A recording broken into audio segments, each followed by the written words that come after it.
it's a difficult, it's a difficult job to get our community to embrace this. And I saw it myself. Like I said, it took me 2 years to get my dad to get a colonoscopy, and he was in his 60s because he wouldn't budge to get it done. But persistence is what's going to make a difference. I have a question to follow up on this, if you can. Yeah, no, of course. Go ahead. First, thank you for being here with us tonight. I'm not a doctor, and I really enjoyed your presentation. It was so well done. My name is Roberta, and I am a founder and the chair of Albanian Fighting Cancer, a non-profit organization that is here in Boston. We created this organization a year ago. In our event organized before the pandemic, we had about 300 Albanians in an event that we talked about cancer, about preventing cancer. We invited Dr. Aliaj, Dr. Goldberg, and Dr. Clary from Brigham and Women's Hospital to talk about colon cancer. And one of the fascinating, one of a kind was Dr. Chaushai that spoke to our event as well. He was our past president. Yeah, was a very memorable, I will never forget his speech for 25 minutes. He said something that really struck me.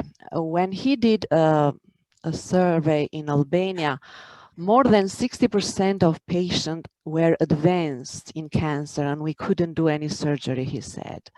So what can we do as an organization to raise awareness in our community about colon cancer, which is treatable if you get it in the early stage? And we will really we would like to invite you in one of our events in the future. And my second question is, so my first question is, what can we do more for our community? Because it's a stigma there. They don't want to talk. They don't want to say it. They are afraid, they are ashamed. My second question is, my sister was diagnosed with colon cancer at the age of 49, and I had the colonoscopy. They found about 7 polyps. Now, you said something that the family member should do the colonoscopy 10 years prior to when the family member was diagnosed. So that was very interesting to me. So my son, what age he can do the colonoscopy, and how often should I repeat the colonoscopy after my sister was diagnosed? And how often my son, which is 30 years old, or my sister's son should repeat and should start doing and then repeat after how many years? Right.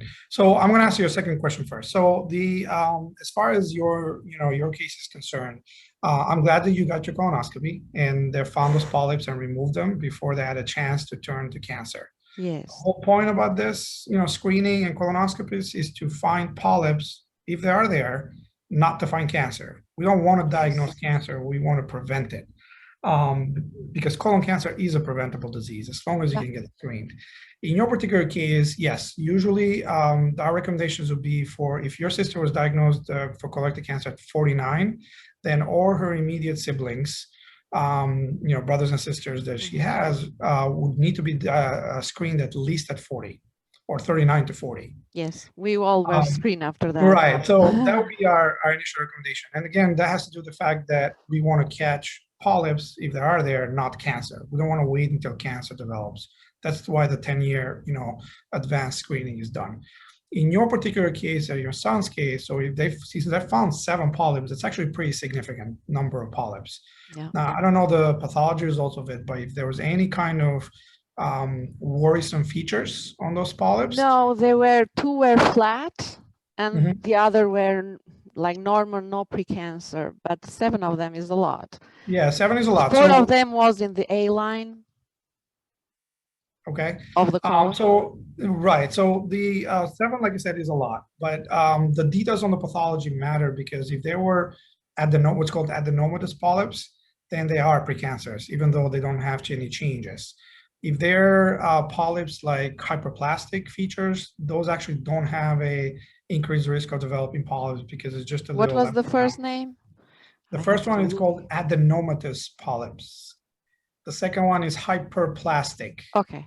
I didn't put this in the slide because it goes into like very granular, detail, but basically, if there were adenomatous polyps, usually more than 2, you should repeat your colonoscopy within 3 years. Okay. 7, like I said, is a lot. So if there was any one of them that had adenomatous polyps, I would make sure that you get another colonoscopy within 3 years. Okay. If there were no adenomatous features, then 5 years should be fine to wait. As far as your son is concerned, I'll probably make sure that he gets screened, probably 7 to 10 years before your colonoscopy was done. Because in the same thing, you want to make sure that if he gets a colonoscopy, he gets polyps found in there, not, changes into, cancerous cells or precancerous lesions. So not a full 10 years, because in your case, you didn't have a cancer when they did your colonoscopy, but, close to it. Okay. And to answer your first question, it's just going to take a lot of work from all of us, really. And I'm glad you guys are doing your events and meetings out there on the East Coast. I love Boston. I've been there many times. Yeah, we love to have you one day. Over there. We have our conferences over there every 3 years usually. But it's just going to take a lot of talking, basically, to remove the stigma and the shame, as you mentioned, about this. Patients who or Albanian people in general, when they hear that you have a cancer, they want you to have brain cancer, because that's a good cancer that you can talk about. If you have bowel cancer, colon cancer, rectal cancer, they're ashamed that they have it, as if, they did something that caused the cancer. And they don't talk about family history. Nobody knows. Nobody knows, exactly. And a lot of times, even if they know, they don't know the details enough to make it worthwhile or relevant. Yeah. Thank you very much. You're welcome. Thanks for joining us. Oh, and I'm happy to, join you guys if you have an event to give a talk. We will, and thank you. Yeah, it's nice to have you here in Boston, or we can come and do another event in New York or California. We can always go online and Zoom it out. So yeah, that's another option now. Yeah. Yeah. Thank you. Thank you.